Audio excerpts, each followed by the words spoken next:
Muy buenos días y bienvenidos nuevamente a Sin Guión. Hoy es jueves 30 de abril, pero cerramos el mes porque mañana es feriado 1 de mayo. Así que vamos a incluir para ustedes hoy preguntas del público, todo lo que quieran saber, incluyendo, por supuesto, el proceso electoral.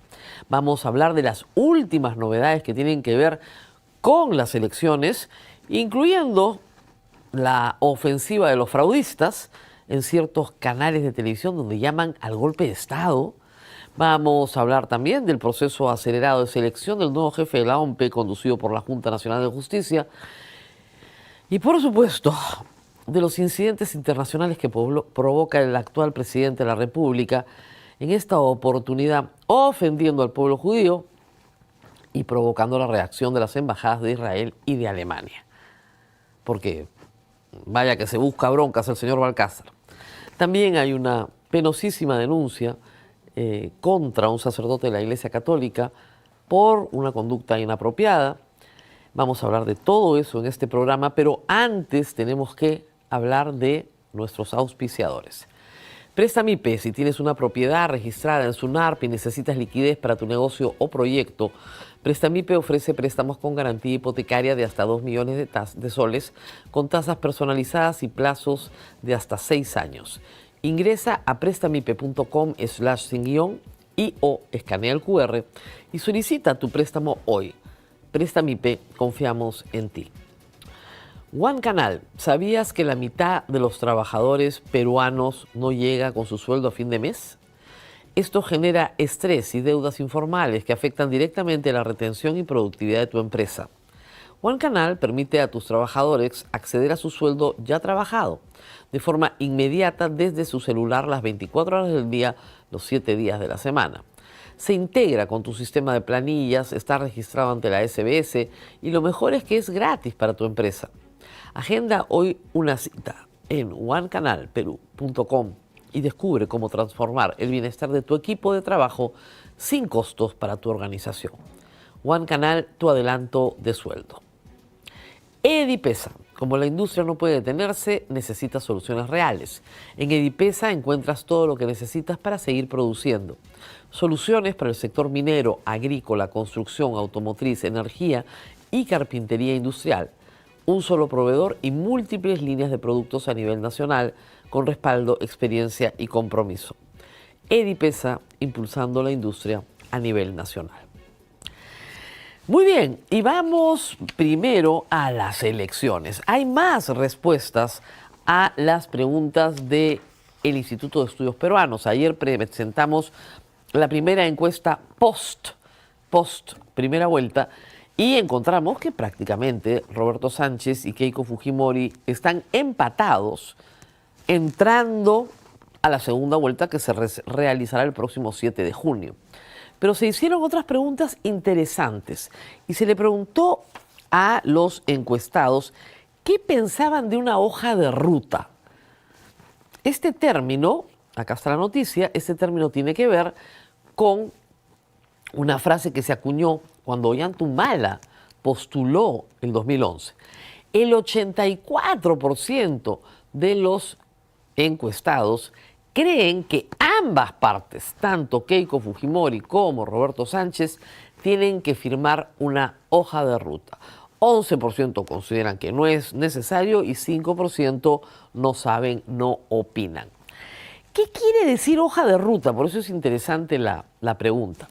En el año 2011, Ollanta postuló a la presidencia de la República y ganó en primera vuelta contra Keiko Fujimori.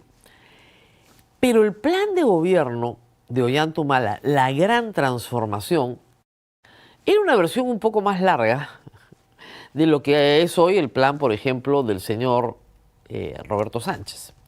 Proponía asamblea constituyente, estatizaciones. Era un plan de gobierno que luego supimos Ollanta Humala ni siquiera había leído bien. Ni siquiera la cúpula había leído bien. Lo había preparado el ala de más izquierda, digamos, que tenía en ese momento el Partido Nacionalista del Perú. Habían encargado el trabajo a 2 o 3 economistas muy de izquierdas que habían producido un documento que les hacía mucho sentido a ellos, pero no le hacía sentido a los electores.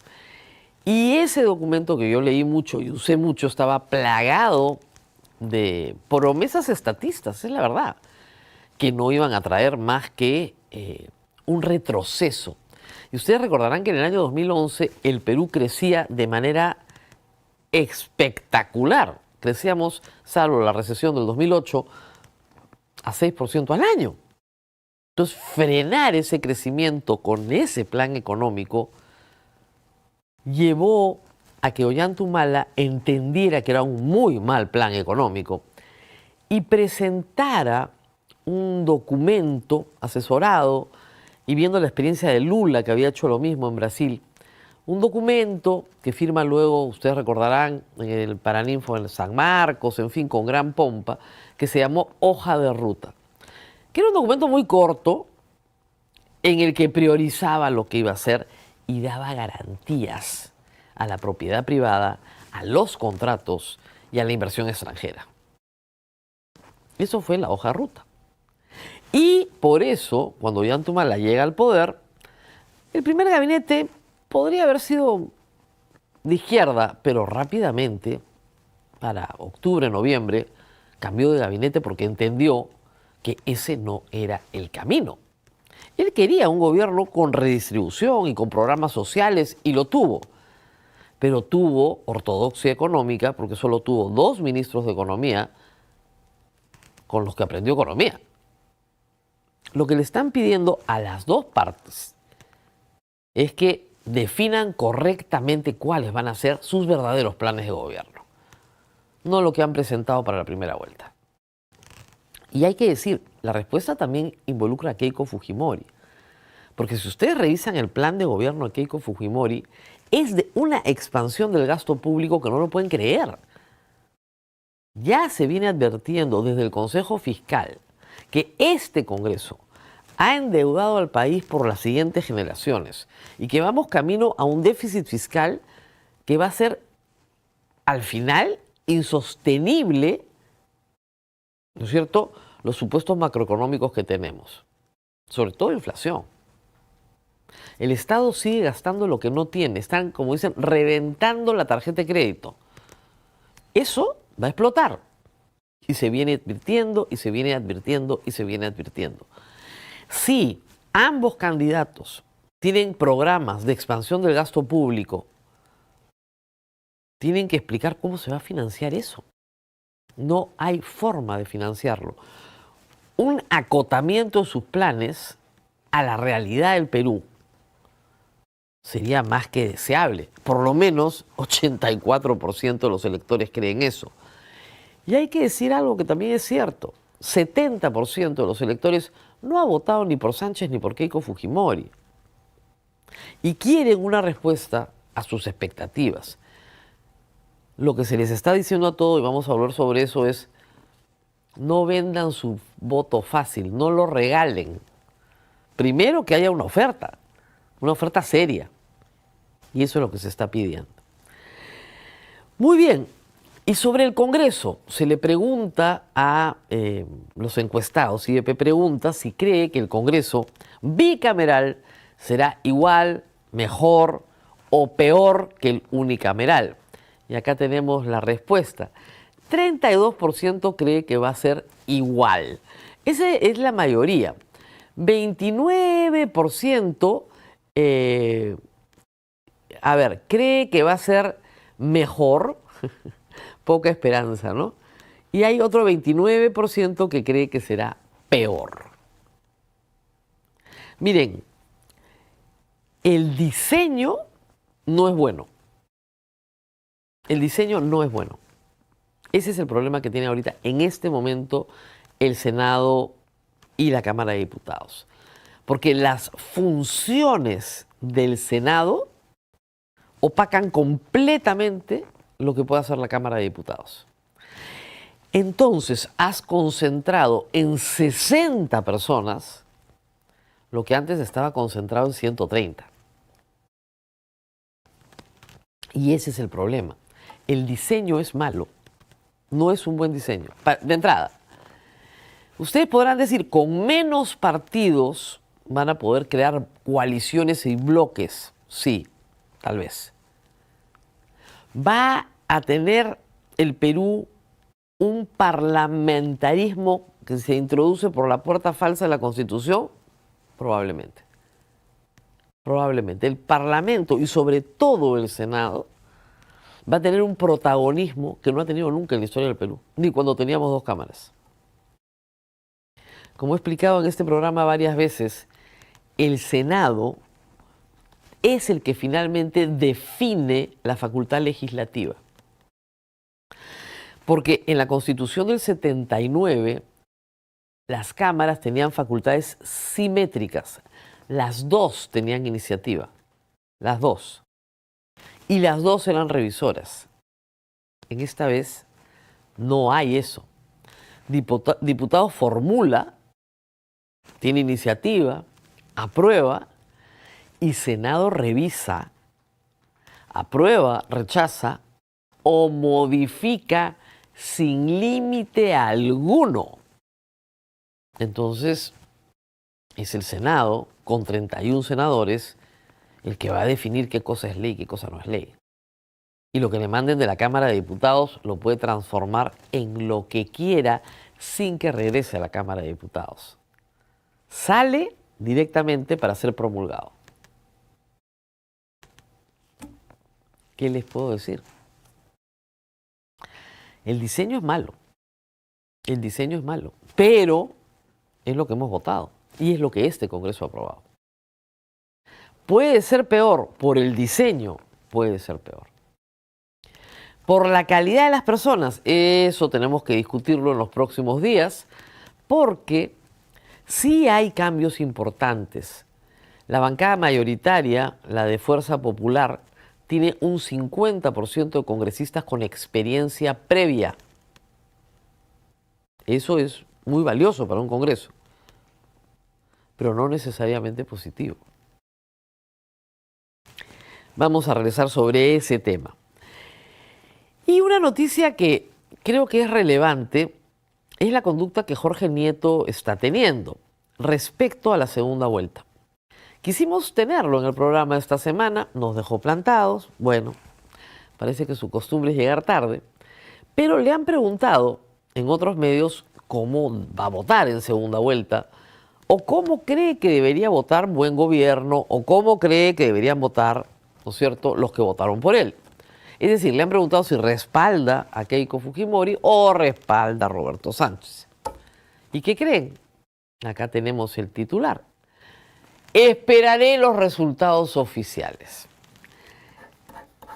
No le da la gana de dar una posición todavía. Esto puede ser estratégico y puede estar orientado a decir, voy a ver qué ofrecen los dos. Y tomaremos una decisión dependiendo de la oferta. Es decir, si Sánchez descarta toda su modificación económica, tal vez Nieto encuentre interesante apoyarlo a él. Si Keiko Fujimori acepta derogar las leyes pro crimen, no a partir del 28 de julio, ahorita, porque tiene poder para hacerlo, ahorita, estaríamos hablando de otra cosa, ¿verdad? Keiko Fujimori puede hoy en el Congreso, con los aliados que tiene, derogar todas las leyes pro crimen, incluidas las que favorecen a militares que violaron derechos humanos. No lo va a hacer. No lo va a hacer. Pero esa podría ser una buena prueba. Demuestra que has cambiado, demuestra que eres una demócrata, que crees en el Estado de Derecho. ¿Lo va a hacer? No lo va a hacer. Pero ahí tienen. Tal vez Nieto esté planteando la estrategia de entregar el voto caro. O sea, primero me hace los cambios. Primero dices que no vas a hacer las barbaridades que estás haciendo o las que pretendes hacer. Ah, no. Nos vamos por el voto nulo. O votamos por el otro que sí está haciendo lo que ha ofrecido hacer. Reitero, el talón de Aquiles para el señor Sánchez es la economía. el bolsillo de la gente. Su plan destruye el bolsillo de la gente. Lo mismo que Castillo, es el hambre. Y a las pruebas me remito. En 2023 el Perú tuvo que soportar una recesión por el pésimo manejo económico pospandemia que tuvimos. Después de un tremendo rebote, claro, que los economistas de Castillo dicen, no, pues si el Perú creció, claro, pues estaba saliendo de la pandemia, es un rebote estadístico. El hambre o un comportamiento que no ha sido democrático. ¿Qué va a hacer Keiko para convencernos de que no se va a quedar modificando la Constitución 5 años más, haciéndose reelegir como hizo su padre? Digamos, ha postulado 4 veces, ¿no? Ya una vez ahí dirá, bueno, hay que quedarnos, ¿no? Para eso tendría que ser sumamente popular y no lo va a hacer. Y del otro lado, Sánchez, ¿cómo garantiza la propiedad privada? Como la de todos, la pequeña y la grande, la de todos los peruanos y los extranjeros en el Perú, la de todos. ¿Cómo garantiza la estabilidad de los contratos si su plan de gobierno dice que en el Perú los contratos no valen nada, que la palabra del Estado no vale nada, cuando nos la van a hacer cumplir en el exterior de todas maneras? Para los contratos vigentes, eso es nada, hay que pagar. Hay que pagar. Tú no expropias inversión extranjera sin pago. Y está en la Constitución, pero si no les importa la Constitución, está en la presión internacional. Miren, hasta los gobiernos más radicales en la expropiación, como el de Juan Velasco Alvarado, pagó hasta el último centavito al International Petroleum Company, pero hasta el último centavito, en secreto, por supuesto, ¿no? Hasta el gran soberanía, dignidad nacional, hasta el último centavo. ¿A quién no le pagan? Al expropiado nacional, al expropiado confiscado por el Estado peruano. A ese no le pagan, porque no puede ir a un tribunal internacional, a un tribunal de arbitraje, porque no tiene seguros contra la expropiación. Ese es el que termina muerto. Y eso está en el plan del señor Sánchez. Lamentablemente, no respetar contratos. No le interesa. Quiere derogar el artículo de la Constitución que establece que los contratos no pueden ser intervenidos por el Estado. Quiere derogarlo. Y eso es el hambre. El hambre. Muy bien. Y mientras esto sucede, mientras discutimos quién es peor, mientras discutimos quién se queda y quién se va, la Junta Nacional de Justicia, o como dice Marcos Cifuentes, la Junta Nacional de Justicia, ha decidido que ya tiene que nombrar un jefe de la OMPE. El jefe de la OMPE, Piero Corbeto, renunció ilegalmente. La Junta aceptó la renuncia ilegalmente contra el texto expreso de la ley. Se ha planteado una acción penal y otras acciones civiles, me parece, contra esa decisión. Pero están apuradísimos. Lo cual quiere decir, como ustedes comprenderán, que el apuro viene de otro lado, ¿no? En plena segunda vuelta quieren elegir al nuevo jefe de la OMPE. Y lo quiere elegir esta Junta. Pero no les da el tiempo, pues. No llegan a la segunda vuelta, no les da el tiempo. ¿Por qué? Porque hay que hacer un proceso y el proceso es complejo. Entonces hay que hacer un concurso. Y abrieron las inscripciones, corran, un trabajo lindo. Si no le gusta, ¿no es cierto?, a ciertos partidos te linchan en la vía pública. Persiguen a tu familia, a ti. Bien bonito es el trabajo. Ahí está. Ahí está. Lo quieren hacer lo antes posible. ¿Cuándo va a juramentar? Acá está el cronograma. 3 de julio va a juramentar. 3 de julio el nuevo jefe de la OMPE. Bien rápido, bien apurado. Este nuevo jefe de la OMPE, por supuesto, sí se va a encargar de la administración del proceso de elecciones regionales y municipales el próximo octubre. Eso es inevitable y obligatorio. Vamos a ver a quién nombra. Vamos a ver a quién nombra. Esta Junta Nacional de Justicia lo único que ha hecho es tomar pésimas decisiones. Pésimas decisiones. Hostilizar a jueces honrados y decentes y santificar a todos los que están en el lado oscuro de la fuerza. ¿A quién creen que va a escoger de jefe la OMP? Que dicho sea de paso, es lo que este Congreso quiso desde el 2021. La hostilización a la anterior Junta Nacional de Justicia pasaba por la captura de la OMP. Lo lograron.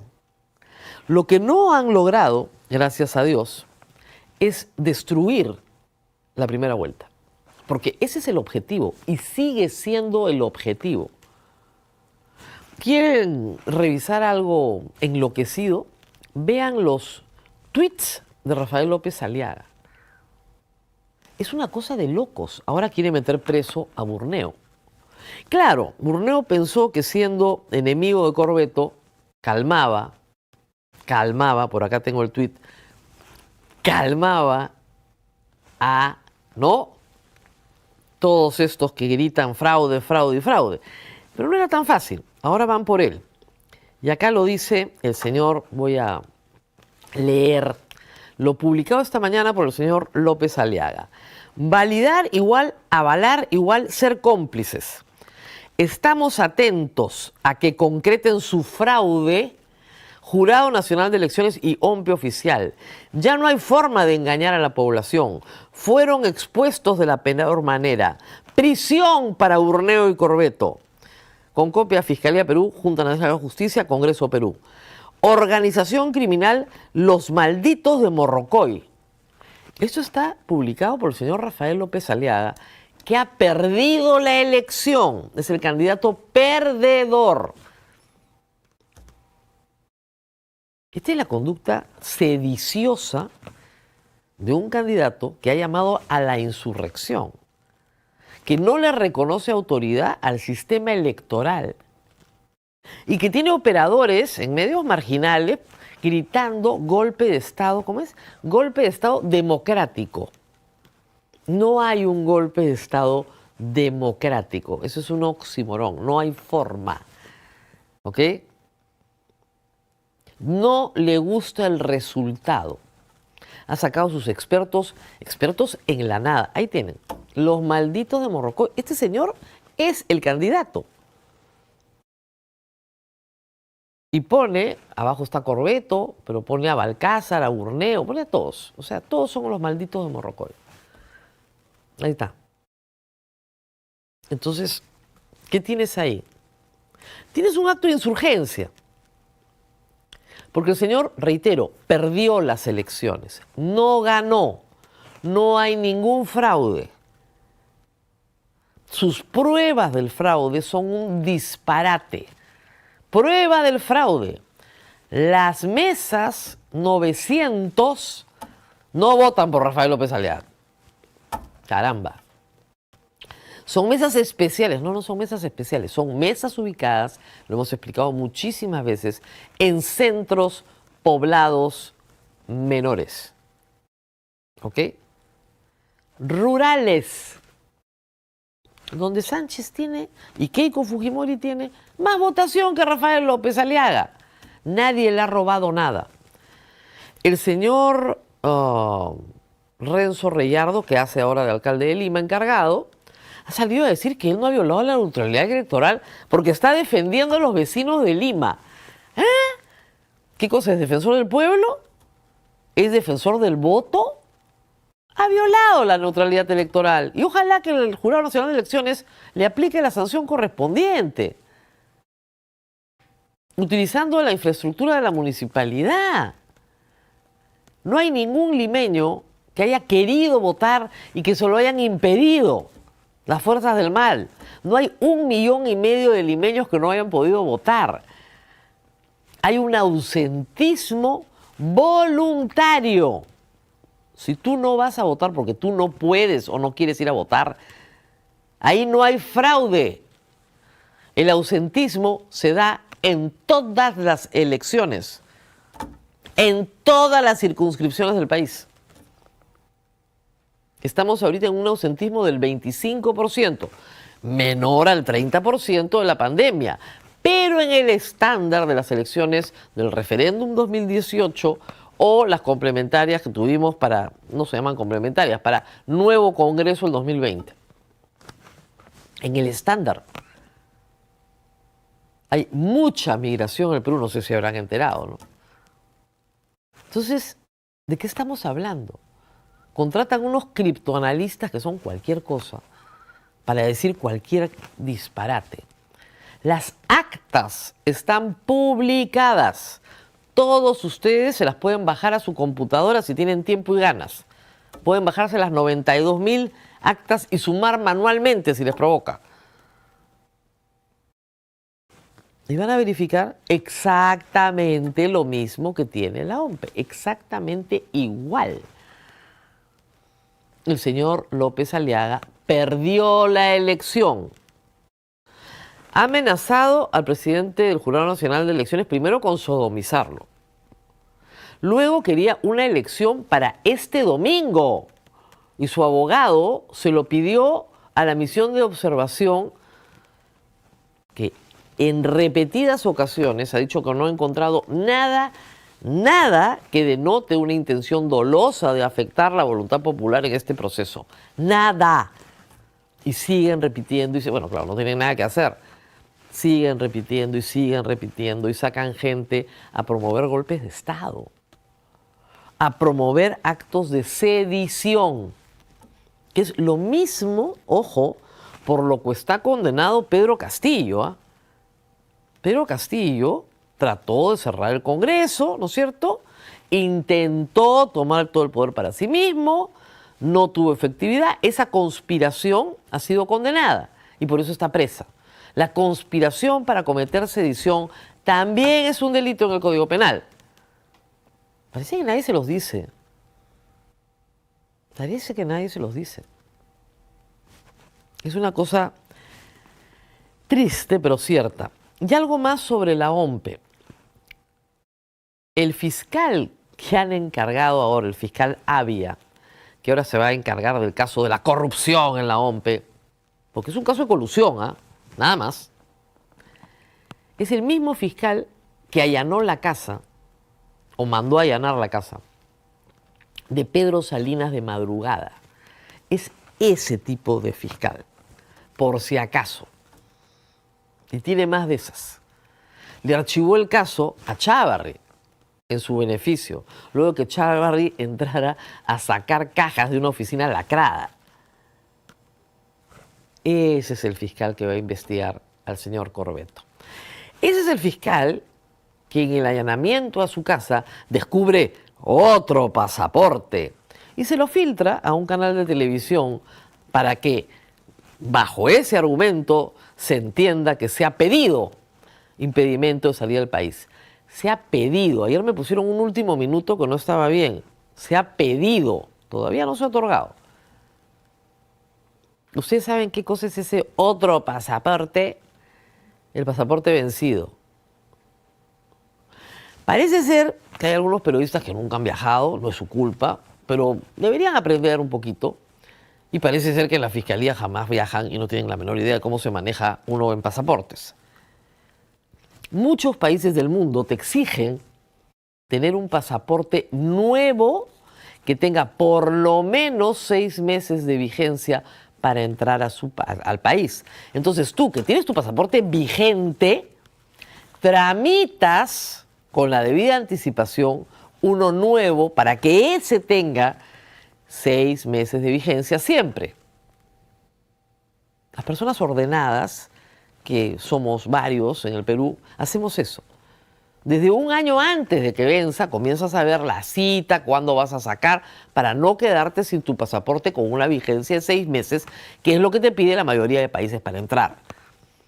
Pero como has tramitado visas en los otros pasaportes, tienes que viajar con los 2 pasaportes por la visa. ¿Ok? Miren, no les estoy explicando física nuclear, ¿no? Eso lo sabe cualquiera. Bueno, ahí está el pasaporte. ese pasaporte se invalida.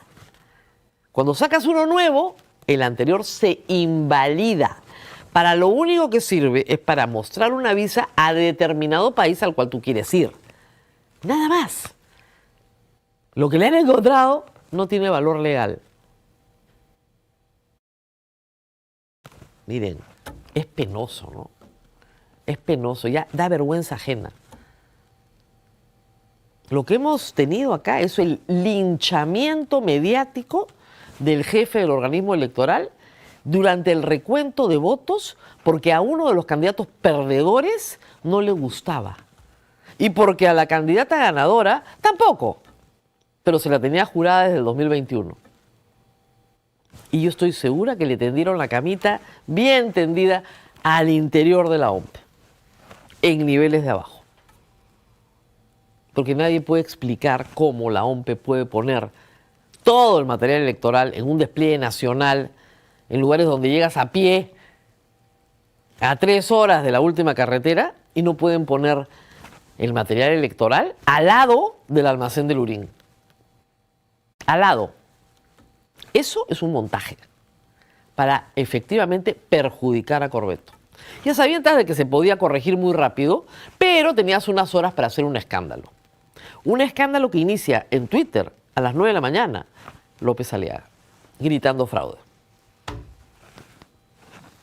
Cuando sea la autopsia completa, van a ver lo que ha pasado. Y como no le resultó, porque no lo resultó, y durante 2 o 3 días creyeron que sí pasaban a la segunda vuelta, le tuvieron que bajonear. Cuando se dieron cuenta que no pasaban, salieron a gritar, le voy a meter mi morrocoy. Hablando de eso, vamos inmediatamente a los resultados a esta hora, por favor. Tenemos la página web de la OMP, ya estamos al 97%. ¿Quién ganó? Keiko Fujimori y Roberto Sánchez. Y Roberto Sánchez le está sacando ahorita a López Aliaga aproximadamente, ponlo a toda pantalla, por favor, ya le está sacando 25,000 votos. No son 4 votos, ya son 25,000 votos, pues. Perdió López Aliaga gracias a que Dios es peruano y nos ama. ¿Se imaginan a este sujeto en segunda vuelta? ¿A quién le iba a meter su morrocoy? Está proponiendo un golpe de Estado, una insurgencia, y no le pasa nada. Y no le pasa nada. Impresionante.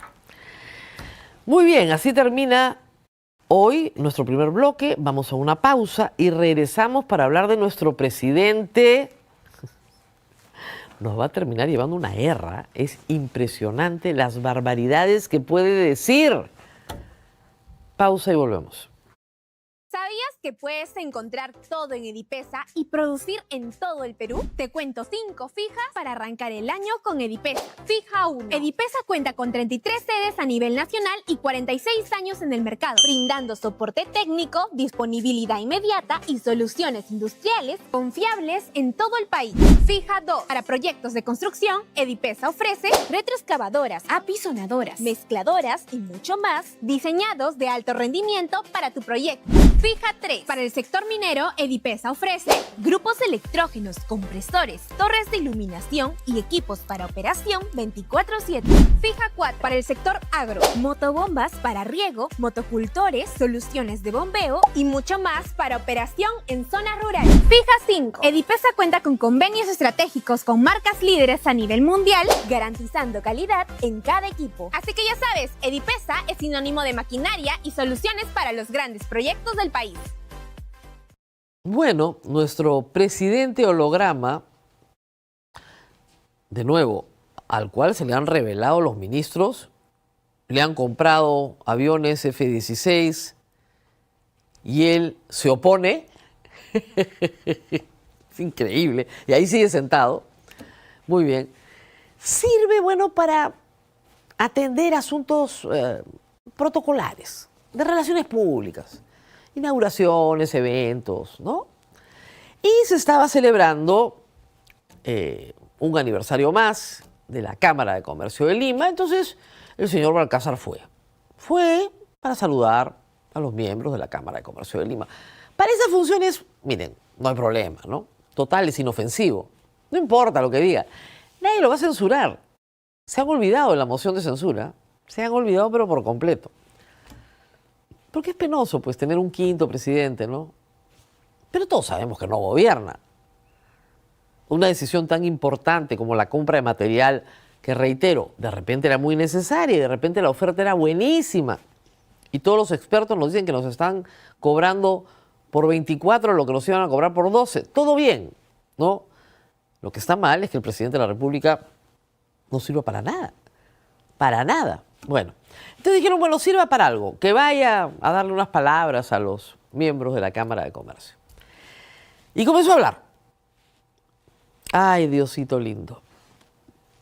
Y trató de citar un libro que había leído. Y este fue el resultado, por favor, escuchen ustedes. De cómo nacieron las letras de cambio, cómo se movió el comercio internacional, qué papel tuvieron los judíos en el comercio nacional e internacional de Alemania, cómo es que Alemania fue empujada a una guerra también por culpa de parte de los judíos, en parte porque controlaban todos los bancos, todo el comercio, y hacían usura. Entonces, todos esos detalles también históricos es necesario recordar a través de Escotado, que a mí me parece que mientras nos preparemos mejor y reconozcamos cuál ha sido la historia y la viacrucis que han pasado los hermanos que se dedican al comercio, es... Los judíos usureros empujaron a Alemania a la Segunda Guerra Mundial. Lo único que ha logrado el señor Balcázar es que la Embajada de Israel y la Embajada de Alemania emitan, como pocas veces se ve, un comunicado conjunto. O sea, es una cosa vergonzosa. ¡Qué vergüenza, Dios mío, qué vergüenza, qué vergüenza! Y acá está el comunicado muy bien puesto, por supuesto, que dice lo siguiente. A la luz de un discurso dado por el presidente José María Balcázar ayer martes 28 de abril de 2026 en la ceremonia central del 138 aniversario de la Cámara de Comercio de Lima, la Embajada del Estado de Israel y la Embajada de la República Federal de Alemania manifiestan lo siguiente. La afirmación de que los judíos controlaban el comercio alemán y el sistema bancario alemán y que por lo tanto empujaron a los alemanes a la Segunda Guerra Mundial es absurda, históricamente insostenible y viola la memoria de millones de ciudadanos judíos alemanes asesinados por los nazis. Cabe recordar que fueron Adolfo Hitler y los nazis quienes iniciaron la Segunda Guerra Mundial al atacar a Polonia en 1939. La ideología nazi, racista y antisemita no solo discriminó a los conciudadanos judíos, sino que resultó en el asesinato de 6 millones de judíos en campos de concentración. El Holocausto no puede ser trivializado bajo ninguna circunstancia. Debemos rechazar todas las formas de antisemitismo y odio, prevenirlas y erradicarlas. En vista de lo anterior, esperamos que el presidente Balcázar se retracte de sus declaraciones. Los dos embajadores han firmado este comunicado. Obviamente, felizmente, el canciller es muy competente y muy preparado. Obviamente, le redactó inmediatamente un comunicado. Claro, el primer párrafo parece ser de la autoría del señor Balcázar porque no se entiende nada. El resto sí está muy bien redactado. Pero el señor Balcázar dice que él estaba leyendo un libro. Y es verdad que en el discurso menciona el libro. Y lo que estaba era citando al autor. No estaba citando, estaba haciendo suyo lo que él entendió que el autor decía. Porque ese es un peligro. ¿Ok? Cuando nuestros políticos entienden lo que han leído, eso puede ser cualquier cosa. Por eso este hombre que dice que habla con Kant y con Hegel cada mañana, debería tener pues al lado un profesor que le permita entender lo que lee. Es decir, tener una lectura guiada para que no diga cualquier cosa. Y sacó este comunicado en que pide disculpas, obviamente, de rodillas, ¿no? Ustedes saben lo que es decirle al pueblo judío que ha sufrido un holocausto que ellos son los culpables de lo que les pasó porque eran unos usureros. Madre Santísima. En atención a lo solicitado respecto de las declaraciones del señor presidente de la República, José María Balcázar, que fueron formuladas en la ocasión del 138 aniversario de la creación de la Cámara de Comercio de Lima, se refirieron al libro Los enemigos del comercio, del autor Antonio Escotajo, y reflejan la opinión del escritor sobre el desarrollo comercial y económico europeo. Es preciso indicar lo siguiente, que mal redactado está ese párrafo, pero en fin, ya, yo estaba leyendo un libro. El señor presidente de la República lamenta que dichas declaraciones hayan generado una percepción equívoca sobre el pueblo judío en el marco del inicio de la Segunda Guerra Mundial. El Estado peruano ha sostenido consistentemente, se refiere a toda la historia del Estado peruano, que el fanatismo nazi fue la causa de aquella deflagración bélica y culpable del imperdonable genocidio del pueblo judío. Esta histórica posición que llevó al Perú a apoyar firmemente la creación del Estado de Israel se mantiene invariable. El presidente José María Balcázar expresa su más enérgico rechazo al genocidio cometido contra el pueblo judío en el marco de la Segunda Guerra Mundial, reitera su condena contra el antisemitismo y toda clase de discriminación y expresa su solidaridad con las víctimas del Holocausto. Bueno, por lo menos pidió disculpas. Pero es que esto es muy peligroso, señores congresistas. Se supone que este señor está solo para atender eventos sociales. Y lo llevan, ¿no? Y suelta estas pachotadas que generan estos incidentes. O sea que ni para eso sirve. Pero dijo algo más interesante en la presentación en la Cámara de Comercio. No es el lugar para decirlo, dicho sea de paso, pero lo dijo. ¿Y qué dijo? Dijo que van a tramitar un crédito suplementario para financiar la beca Bicentenario. Inmediatamente, todos los estudiantes perjudicados han saltado. Y hay que explicarle a este señor que las clases empiezan ya. Es decir, luego de que termine el verano en el hemisferio norte, en agosto, empiezan las clases. Pero la matrícula es aquí y ahora. Y estos estudiantes, estos 300 estudiantes preseleccionados, ya ingresaron. Es decir, primero estudias, te preparas, ingresas, la universidad te acepta y tú le dices a la universidad, no te preocupes, a mí me financia el Estado peruano. Ya, ese paso no lo pueden dar. Y en lo que ustedes se demoran en tramitar el crédito suplementario nos da agosto. ¿No? Entonces lo que están pidiendo los estudiantes es que no se burlen de ellos de nuevo. ¿Ok? Si el presidente de la República dice que el Ministerio de Economía puede tramitar rápidamente un crédito suplementario al Congreso de la República, que presenten la solicitud hoy y que la Comisión de Presupuesto inmediatamente tramite y que la próxima semana estén aprobando en el Pleno el crédito suplementario para la beca Bicentenario. Y de pasito, a ver si restituyen los fondos para beca 18, que para este semestre ya es tarde, pero para el semestre que viene podrían poder estudiar los 20.000 que convocó Dina Boluarte y que se quedaron preseleccionados. A ver si una vez en la vida hacen algo bien, una cosita bien, antes de llevarnos a la guerra con nuestros aliados, que me parece increíble. Ya vienen preguntas del público, pero algo que es muy triste y muy penoso. Como ustedes saben, la Iglesia Católica a la que yo pertenezco ha tenido que enfrentar en los últimos 50 años una serie de denuncias muy bien fundamentadas sobre abusos físicos, psicológicos y sexuales dentro de la Iglesia Católica. A veces la Iglesia se ha demorado mucho en responder, a veces lo ha hecho con más diligencia, pero el problema es real, el problema existe.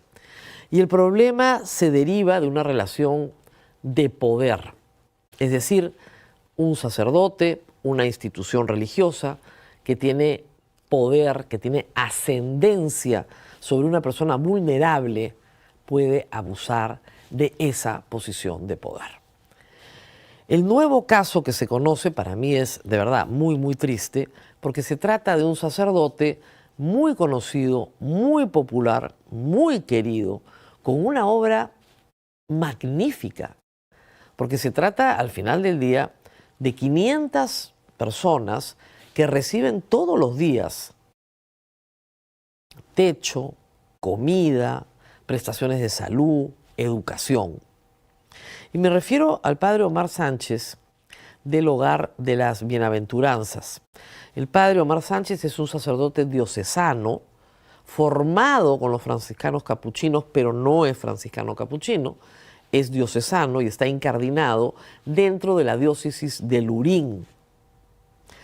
La diócesis de Lurín está dirigida por un obispo, ese obispo es Monseñor García. Monseñor García Cámere es además presidente de la Conferencia Episcopal del Perú. El señor Omar Sánchez, dentro de esa jurisdicción, la de Lurín, tiene a su cargo la Secretaría General de Cáritas. Es decir, es una persona con autoridad, con ascendencia, con una obra social muy prestigiosa, muy grande, donde muchos hemos colaborado y colaboramos porque consideramos que es una obra muy positiva desde el punto de vista de la caridad con el prójimo. Se recogen a niños, huérfanos, hay adictos en recuperación, hay adultos mayores abandonados, hay jóvenes con severas discapacidades que sus familias han abandonado. Es una obra importante, pero la denuncia viene de muy atrás. Paola Ugaz ha investigado esta denuncia presentada ya ante el Dicasterio de la Fe en el Vaticano. No se ha presentado en Lima porque las víctimas consideraron que no iban a poder encontrar justicia en Lima, habida cuenta que el padre Omar Sánchez tiene ascendencia mediática. Y la tiene. Desde el año 2021 ha participado activamente en política a través de sus opiniones, ciertamente, que tiene todo el derecho de tenerlas. Se ha proclamado un luchador contra el comunismo y, reitero, tiene todo el derecho de tener sus opiniones políticas. En algunos casos yo creo que se ha excedido y ha sido muy crítico de otros pastores de la Iglesia, pero, como él señala, está incardinado en la diócesis de Lurín y mientras su obispo le permite esa conducta, es un problema entre él y su obispo. Pero en todo caso, ha tenido 2 programas en los últimos meses, en esta primera vuelta, en un podcast que se llama La Sustancia. En este canal de streaming, ayer se emitió un comunicado señalando que desde el 9 de abril el padre Omar Sánchez no tiene vinculación alguna con ese canal de streaming. ¿De qué se le acusa al padre Omar Sánchez? Un joven, mayor de edad, pero joven, adicto, se incorpora al Hogar de las Buenaventuranzas y desarrolla una relación personal muy estrecha con el padre Omar Sánchez. Esta relación dura un año, del año 2020 al 2021, en que este joven se muda a vivir con él y él lo emplea como su asistente personal y su guardaespaldas. Pero, además, la acusación está firmada por un familiar directo del joven, están firmándolo las 2. Señala que durante ese tiempo el padre Omar Sánchez mantuvo una relación de pareja con este joven.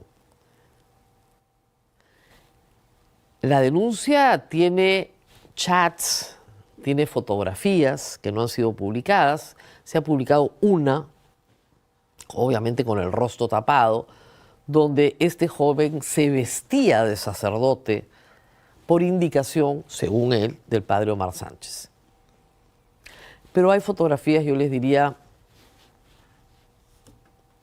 que por lo menos revelan una relación muy cercana, muy, muy cercana.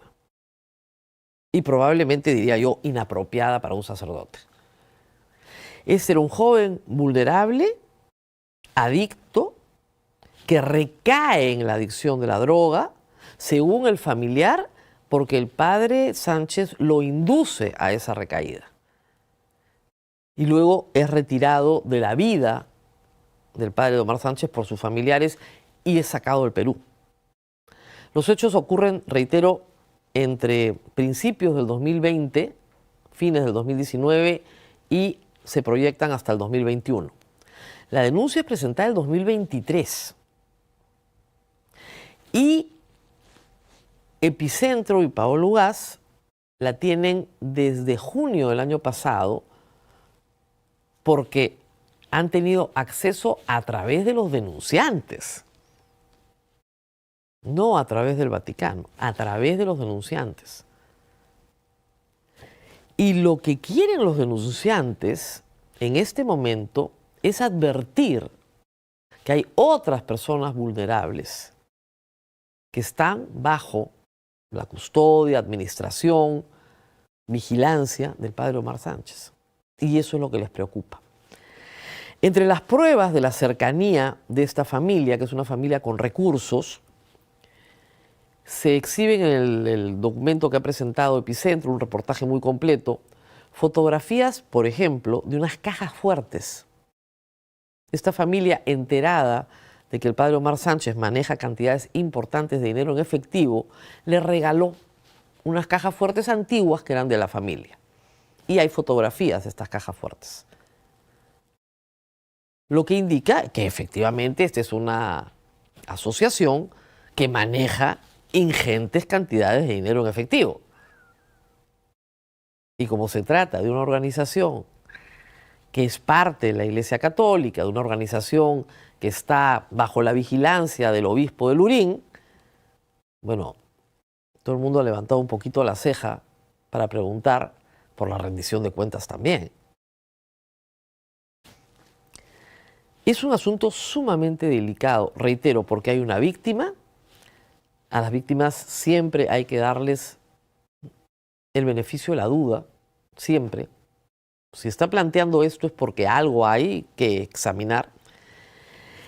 Y del otro lado hay 500 beneficiarios que reciben comida, vestido, prestaciones de salud, educación todos los días.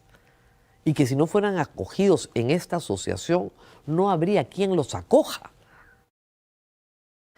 Yo lo que espero, porque ayer ya conocíamos esta noticia, hemos esperado 48 horas, es la declaración del padre Omar Sánchez, que en sus redes sociales, a las cuales él ha sido muy proclive a publicar, ha colocado Viva Cristo Rey. Que sí, es el grito con el que los fusilados por Fidel Castro en Cuba morían luego de la revolución, pero acá nadie lo está acusando de comunista en esta denuncia presentada ante el Dicasterio de la Fe. Lo están acusando de abuso sexual. No solo por tener una sexualidad de pareja entre adultos, no. Lo están acusando de abuso porque se trata de un adulto vulnerable por su adicción, en primer lugar.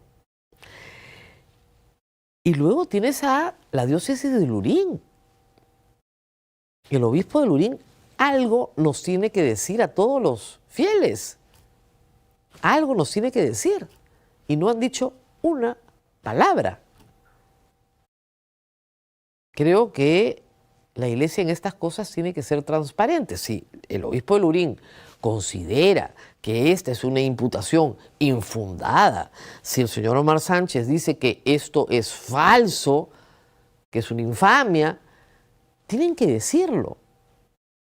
Pero el silencio solo abona en que esa duda crezca. Y tienen que dar una respuesta. Y mayor razón aún si el señor obispo de Lurín es el presidente de la Conferencia Episcopal del Perú. A quien, hay que decir, a la conferencia, en el caso sodalicio, dejó muchísimo que desear, pero muchísimo que desear, porque no quiso enfrentar el problema. Y si el problema ha sido enfrentado hoy, es porque gracias a Dios, nuestro Papa es Monseñor Prevost. Gracias a Dios. Y eso lo ha cambiado todo. Y hoy hay en la conferencia episcopal un proceso de registro de víctimas del sodalicio a las cuales por fin se les va a compensar. Y mientras esto ocurre tenemos esta denuncia, que reitero, no es una denuncia de un grupo de periodistas locales, no es una animadversión por las ideas políticas del señor Sánchez. Esto se presentó el 2023 en Roma, directamente ante el Vicario de la Fe. ¿Qué ha hecho Roma sobre el tema? Tampoco sabemos. Tampoco sabemos. ¿Qué averiguaciones, qué investigación preliminar se ha solicitado al obispo? ¿Alguna información? No lo sabemos. Pero sería bueno, reitero, que tanto el obispo de Lurín como la conferencia episcopal digan algo y el padre Omar Sánchez diga algo también. Y en el supuesto que el padre Omar Sánchez tenga que ser retirado de la asociación que dirige, ¿qué disposiciones va a tomar el obispo de Lurín para darle continuidad al trabajo, que es un trabajo de bien? Que eso es lo que también nos debería preocupar en primer lugar, no abandonar a la gente necesitada. Vamos a la pausa, que se nos ha hecho tarde, y vamos a conversar con el público.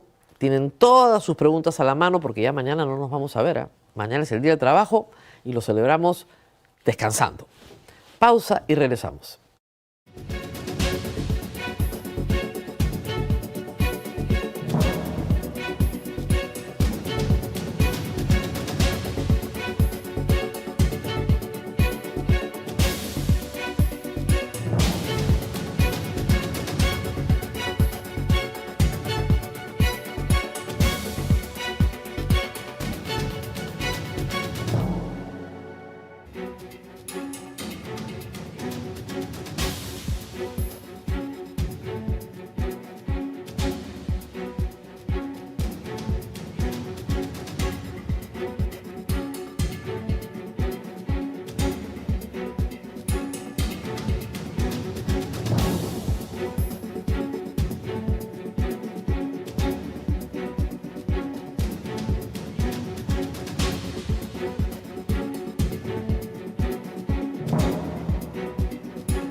Muy bien, preguntas del público.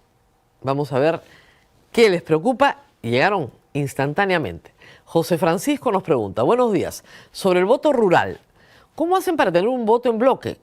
Es decir, ¿cómo saben todos que deben votar por un mismo candidato, Sánchez en este caso, y no por otros candidatos de izquierda? Uy, Diosito lindo. ¿Cómo hace usted y su familia para votar todos por el mismo candidato?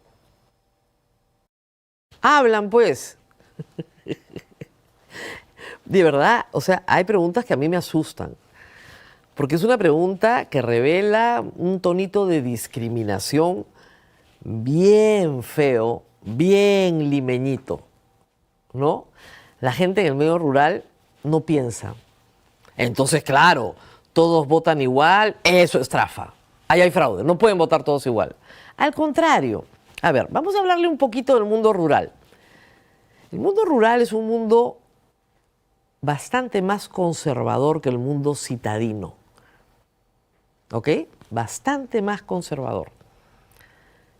Y la vida transcurre a otro ritmo.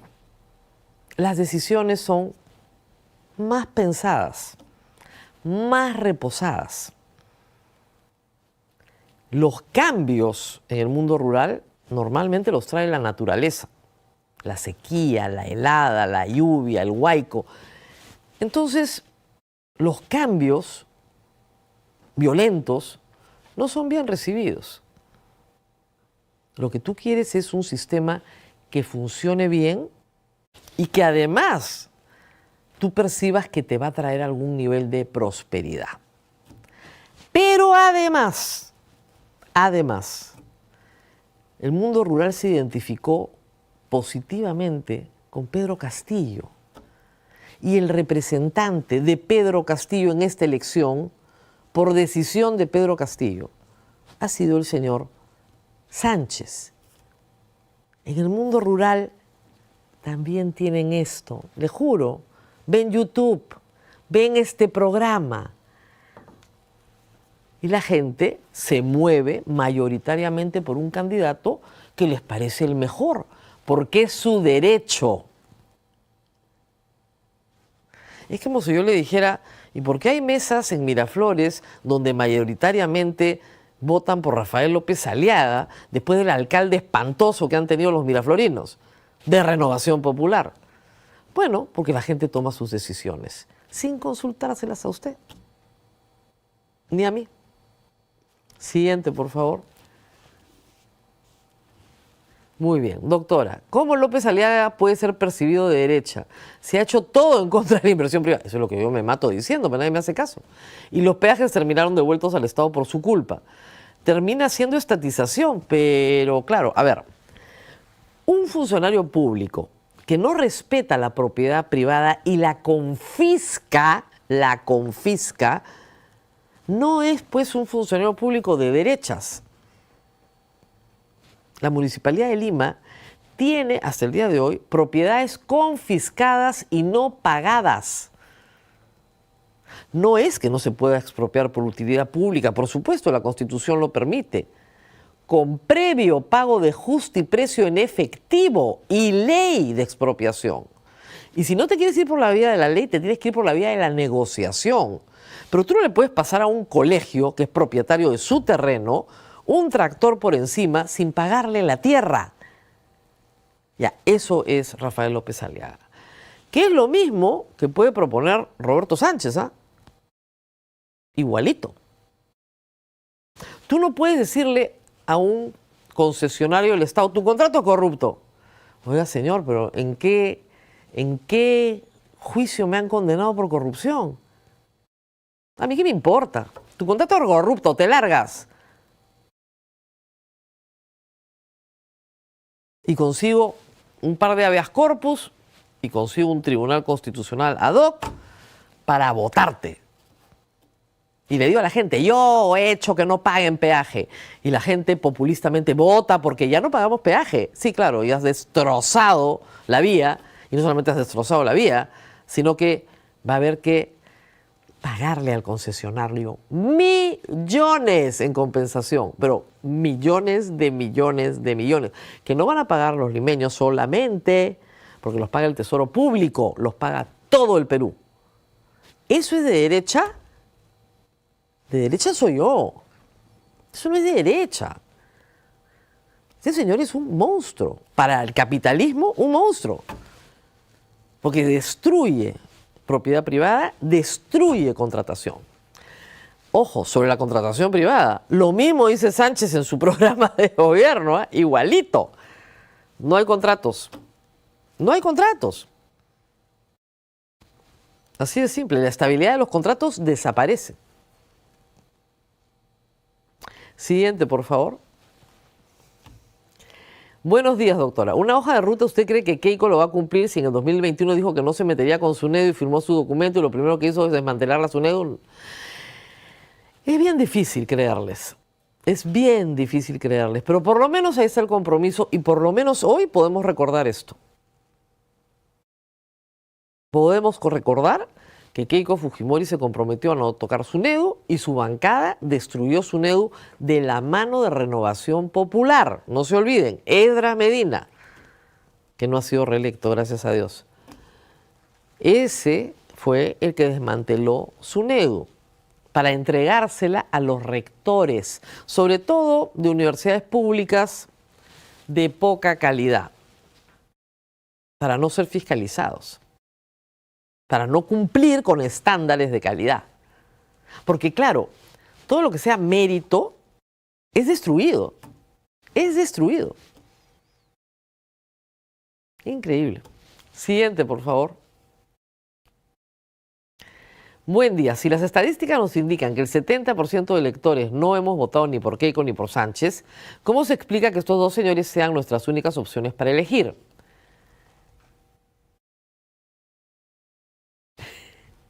Ya, mire, no sé cómo contestarle eso, pues. Porque las dos primeras minorías pasan a segunda vuelta. Esas son las reglas. No sé si se ha enterado bien. Vamos a votar, ¿ok? Y los que sacan las dos primeras minorías van a una segunda vuelta. ¿Cómo se explica? Porque el voto se ha fraccionado. Si usted tiene 35 candidatos a la presidencia y ninguno es muy popular, ninguno despierta una adhesión masiva, tiene ese resultado. Es lo que hay. Resultado muy parecido al que tuvimos en 2021. Dicho sea de paso, esto para el Perú no es una novedad. Pero el sistema está diseñado para que siempre tengamos un presidente, aunque muy poquita gente vote por las dos primeras minorías. Siempre vamos a tener un presidente. Tenemos que tener un presidente. Y ese presidente emana de esta elección. Siguiente, por favor. Pregunta, ¿no le parece que Nieto está siendo prudente con su electorado? No es una portátil, tiene que haber un acuerdo democrático previo a votar en segunda vuelta. Es que Jorge Nieto es un buen político, pero es un poco lento, ¿no? Entonces, ha decidido negociar. Y creo que es lo que está haciendo. Negociar a los dos lados. Los dos lados van a tener y tienen un anti muy grande. Keiko Fujimori, por primera vez en esta encuesta, ha logrado bajarlo a 48%, que es una muy buena noticia para ella. Y también hay que decir que Sánchez puede tener un casi 40% de anti también, 38, 40% de anti. Entonces los anti son muy fuertes. Decisión que tomes, decisión que se te va a tirar el anti encima. Y tienes que trabajar con ese anti. Y miren ustedes lo que les pasó a los políticos que respaldaron a Keiko Fujimori sin estar a favor del fujimorismo frente a Castillo. Miren lo que les pasó en esta elección. Se los recordaron cada día. Ustedes respaldaron a Keiko, ustedes respaldaron a Keiko, ustedes respaldaron todos los días. Marisol Perestello se lo han sacado, pero todos los días, siendo una magnífica candidata. Entonces es muy peligroso para tu futuro político adscribir a una u otra opción con la cantidad de anti que tiene. Además, porque el público más radicalizado, que es el minoritario, se vuelve binario en este tipo de campaña. O estás conmigo o estás contra mí. ¿Ok?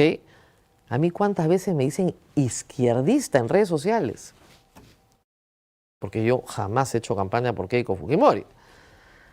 Como no lo haría por el señor Sánchez tampoco, ¿no? Como digo, entre la democracia y el bolsillo. Yo lo que me encargo es de explicarles qué está mal en ambos. Los que tienen que tomar una decisión son ustedes. Pero no hacer campaña por determinado candidato, a mí me ha costado trabajo, ¿sabes? O sea, ¿por qué creen que me votaron de América en el 2011? Por no hacer campaña por Keiko Fujimori. Tampoco hice campaña por Ollantumala. Expliqué los dos programas de gobierno hasta el cansancio. Entrevisté a todos los actores políticos. Igual me votaron. Porque los dueños del canal, básicamente el sector del comercio, la familia Mero Quesada, quería que se hiciera campaña a favor de Keiko Fujimori. A mí no me dio la gana. Eso nos cuesta a los periodistas, ojo. Y no porque yo sea una persona de izquierda, al contrario. Entonces, en este mundo binario, sí, pues, las cosas son así. Y ojo, es una conducta consistente de los Miro Quesada. Hace 5 años votaron a nuestros compañeros de Epicentro, a toditos, para afuera, por no hacer campaña a favor de Keiko Fujimori, por darle siquiera pantalla a Castillo. Pantalla, por informar. Por informar. Después llegó el criptoanalista y claro, la credibilidad del medio se va al suelo, ¿no? Pero no les importa. Porque creen que los medios ponen y sacan presidentes. Y creo que ya me fui muy lejos de su pregunta. Pero sí creo que las hojas de ruta, los acuerdos democráticos, por lo menos generan una promesa que uno puede reclamar después. Por lo menos. E intentan calmar, ¿no? Siguiente, por favor. Buen día, Rosa María. Si el Senado va a ser todopoderoso, entonces, ¿por qué tanto miedo a Roberto Sánchez? Yo no le tengo ningún miedo a Roberto Sánchez, ¿eh? Yo digo que su programa es el hambre. Miedo ninguno. Ninguno. No puede hacer nada. Todo lo que quiere hacer de Asamblea Constituyente está fuera de discusión. No tiene los votos. Necesitaría tener 40 votos o 41 votos en el Senado. ¿Los tiene? Ni de casualidad, no los va a tener nunca. Si Keiko tiene 22. O sea, no los va a tener nunca. Ni Asamblea Constituyente. Pero desde el Ejecutivo se puede hacer daño, ¿eh? Reitero, el 2023 tuvimos una recesión en el Perú, ¿eh? Desde el Ejecutivo se puede hacer mucho daño. Claro que sí. Pero como les decía yo a los empresarios, el 2021 es sombrero, no corona. Nosotros no elegimos un rey. Y este presidente, el que entra, tiene las funciones tan disminuidas por el Congreso, pero tan disminuidas, que su capacidad de hacer daño está ciertamente muy disminuida. Lo vacan. A la primera lo vacan. Miren, PPK duró 20 meses. Castilla duró 16 meses. Sánchez puede durar un año, 10 meses. Es muy débil. Él y toda su plancha. No se preocupen por su segunda vicepresidenta. Se los llevan. Y por último, convocan a nuevas elecciones, que es lo que quiere desesperadamente el señor López Aliaga. Es muy precario, Sánchez, muy precario. Miedo no da. Lo que te genera es nuevamente la inestabilidad y la inestabilidad, la imposibilidad de nuestro país de tener un presidente que dure 5 años. Siguiente, por favor. Buenos días. ¿Cómo queda Datum? Mal. Después de su conteo rápido de votos. ¿Fue un error estadístico o hubo una intención de favorecer a Rafael López Aliaga? La verdad es que no lo sé. Yo quiero creer que fue un error. Es una posibilidad de que no hayan terminado de hacer las muestras y la muestra no consideró correctamente el voto rural. No lo sé. La que tiene que responder por ese trabajo es la directora de Datum, Urpi Torrado, y ella debe estar tratando de explicarse a sí misma qué pasó. Cierto es que las diferencias son muy pequeñas, ¿no? Estamos hablando de finalmente 25.000 votos entre Sánchez y López Aliaga en un universo de un total de 27 millones de potenciales electores, ¿no? Entonces es una diferencia estadística mínima, pero Ipsos hizo el trabajo correctamente, como lo viene haciendo desde hace 30 años. Y dicho sea de paso, Ipsos ha sacado una protesta bien clara, y yo creo que deberían denunciarlo por difamación a López Aliaga, porque las palabras que ha tenido López Aliaga son francamente, realmente vergonzosas, pero vergonzosas. Para López Aliaga, no para la empresa. Muy bien, siguiente, por favor. López Chau también dijo ayer que va a esperar los resultados. Se va a votar por Sánchez. Y la posición sobre temas clave que benefician al Perú. Y está bien, no echarse los brazos de Juntos por el Perú. Me parece muy bien. Me parece muy bien. Pero, digamos, ahora Nación se declara en su ideario un partido de izquierda. Así se define, somos un partido de izquierda. Entonces va a encontrar una mayor afinidad con el programa de Sánchez. López Chau cree que Petroperú tiene que renacer como empresa pública, cree en la empresa pública, igual que Sánchez. Yo no creo en la empresa pública, lamentablemente. ¿Okay? Creo que es una fuente de corrupción y una fuente de clientelaje en el Perú, y lo ha sido siempre. Y nos cuesta a todos los peruanos carísimos porque socializa la pérdida. Pero el señor López Chau tiene todo el derecho a poner sus condiciones. Y seguramente las va a poner. Siguiente, por favor. Buen día, Rosa María Palacios. Antes fue por estos no. Ahora, ¿qué nos recomiendas? El otro es peor. Eso es lo único que nos queda. Después de un largo balance, ¿no? ¿Cuál de los dos es peor? Y al final, pues llenaremos una pizarra acá con los defectos de uno y los defectos de la otra, ¿no? Y también sus fortalezas, si las tienen, ¿no? Y ahí hay que hacer una decisión racional. Es muy complejo, ¿eh?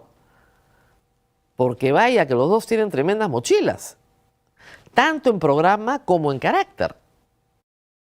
O sea, lo que es el personaje en sí mismo y el programa y los equipos que los acompañan. Todo eso tiene que pesar en la decisión. Entonces es bien difícil. Reitero, el 70% del Perú no votó por ninguno de los dos. Mejor dicho, el 25% del Perú ni siquiera votó. Y creo que estamos ahorita en 15% votó nulo. Y de los que escogieron, la gran mayoría no votó ni por uno ni por otro. Votaron por múltiples candidaturas. Está difícil, sí, yo no discuto eso, ¿eh? Está dificilísimo. Siguiente, por favor. Doctora, escribo desde Huancavelica, Guayay Grande. Estamos muy atentos a la coyuntura política, no solo de Lima, sino de todo el Perú. Saludos, obvio. Le agradezco mucho que me escriba, porque, claro, acá en Lima dicen, ¿y cómo en las poblaciones rurales votan todos por Sánchez? Porque votan, pues. Son ciudadanos. Su voto vale igualito que el tuyo. Gracias por seguirnos y gracias por estar atentos al programa. Y un saludo muy grande a Huancavelica y a Guayay Grande. Y por supuesto no nos hemos olvidado de lo que ha pasado en el Braem, en Huancavelica, en la provincia de Tayacaja. Y todavía estamos esperando respuestas, ¿eh? Porque, ojo, no se puede asesinar a 5 civiles sin que aquí no pase nada. ¿Qué es lo que está esperando el ejército? Que nos olvidemos. Siguiente, por favor. Doctora, buen día. ¿Considera prudente votar por Sánchez con el único fin de que Keiko no tenga los dos poderes? Igual no va a poder hacer casi nada.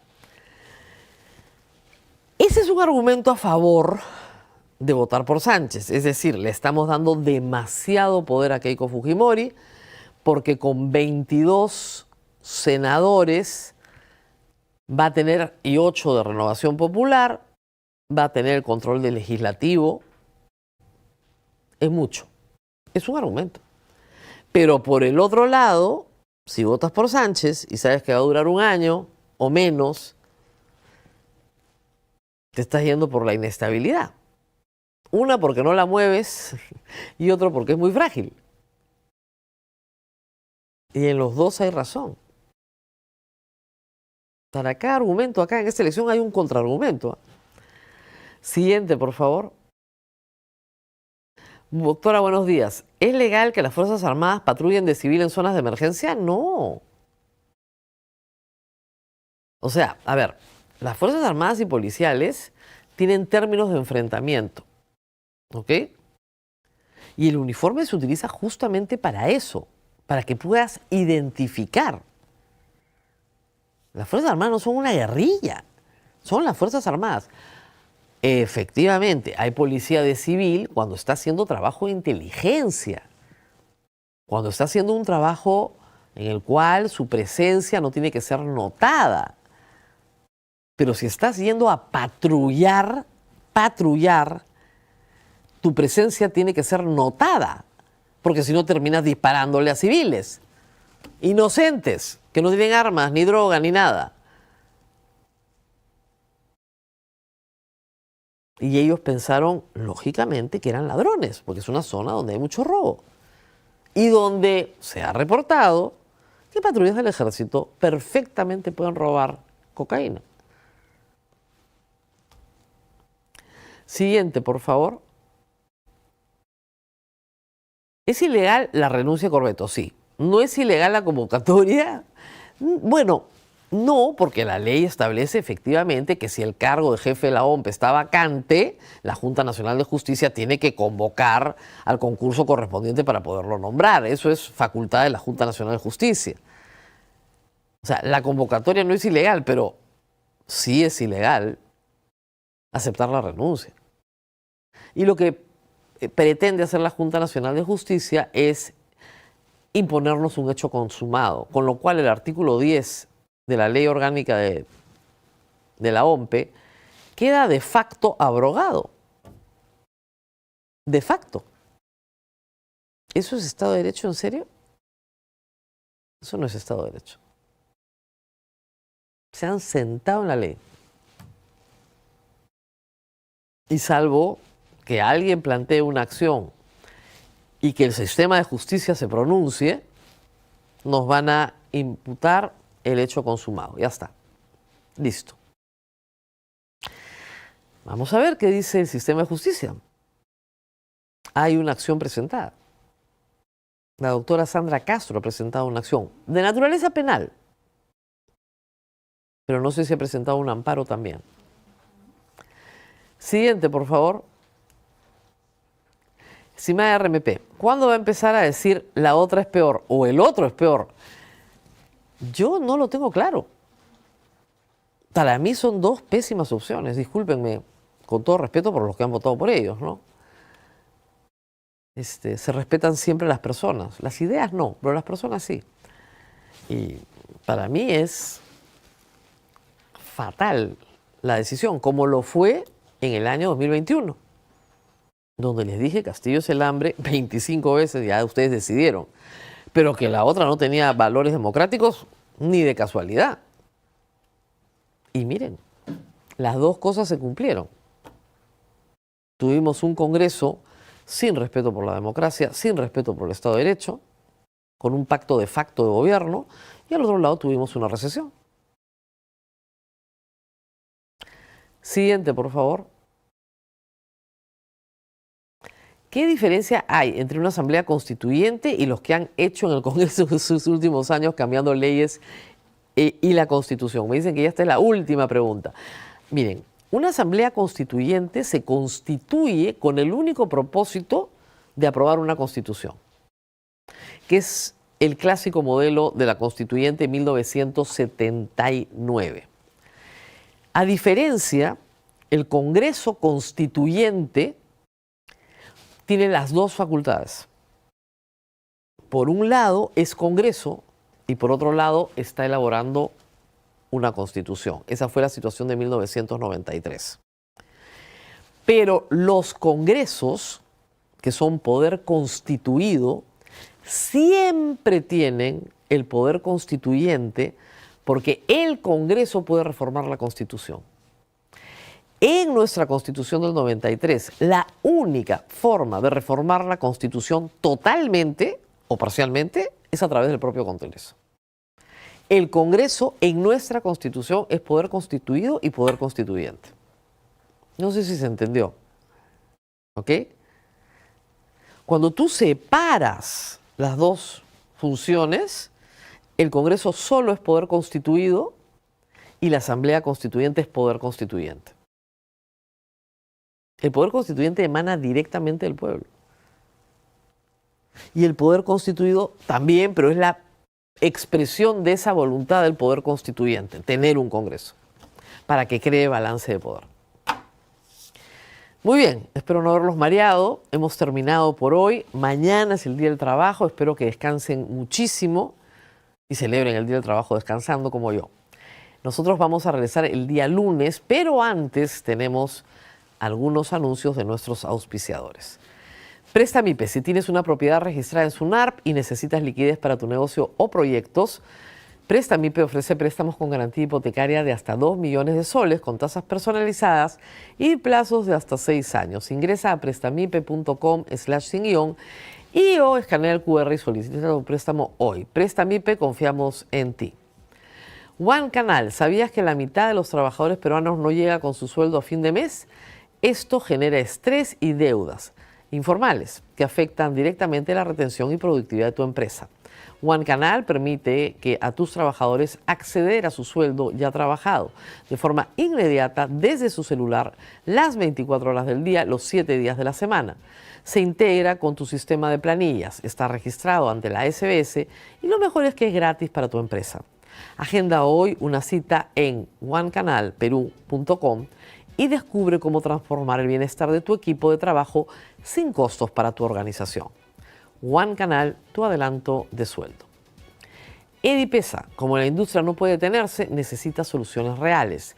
En Edipesa encuentras todo lo que necesitas para seguir produciendo. Soluciones para el sector minero, agrícola, construcción, automotriz, energía y carpintería industrial. Un solo proveedor y múltiples líneas de productos a nivel nacional con respaldo, experiencia y compromiso. Edipesa impulsando la industria a nivel nacional.